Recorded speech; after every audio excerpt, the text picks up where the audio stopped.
So if you're feeling lazy this fall, guess what? Fall is a great time to be lazy. The weather's cool, we're gonna get some rains, and it's also a great time to learn and get started gardening. Well, here's a couple things that we should really look at anytime we start amending our soils. One is we have to feed our soils. So we have to give it compost, organic material. This is very simple. 2 to 3 inches, put it on top and mix it in. That's gonna keep that soil alive. We're gonna add gypsum.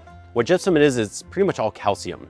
And calcium is such an important part of plants that it helps with the cell growth, it helps with blossom end rot, all those types of things that we kind of take for granted.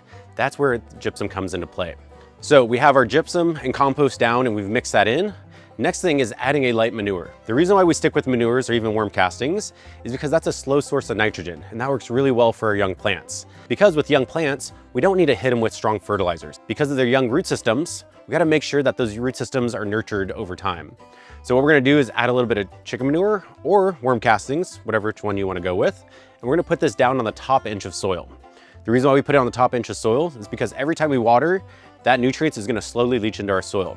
And usually when we're starting with our new gardens, we're not starting with big plants. We're not starting with huge tomato plants or anything like that. We're starting with small seedlings or seeds themselves.